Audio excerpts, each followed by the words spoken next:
జగత్తుగా ఇల్లమ్మ అయినా ప్రమాదమే అమ్మ సిల్లమ్మ జగత్తుగా ఇల్లమ్మ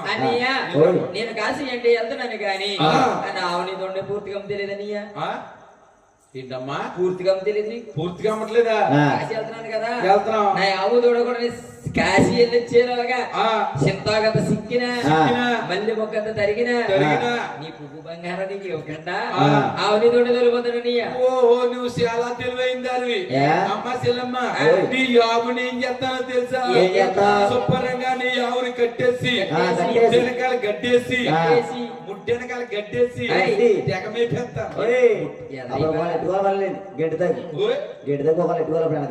పెట్టుకోవాలా అమ్మ సిల్లమ్మ నేను ఆవుల్లో పుట్టిన ఆవుల్లో పెరిగాను సూపర్ గా పెంచుతాను నువ్వు వెళ్ళరా అమ్మాయి ఎంత పడకేమని కొనంత రసన తాగా ముళ్ళు వస్తుంది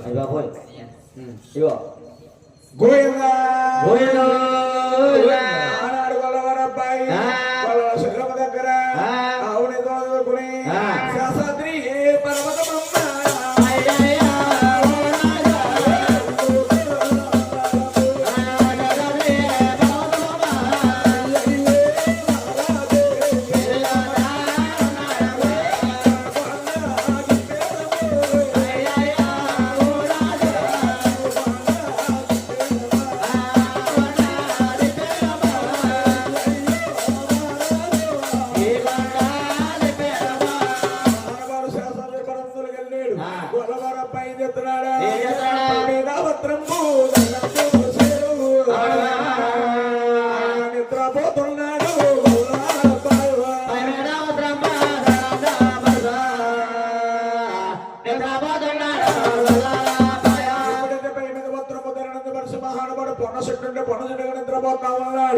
ఈ గంగ కళ్యాణం చూస్తుంది పొట్టల భగవంతుడు పాలిచ్చి రావాలి అలాగే ఆయన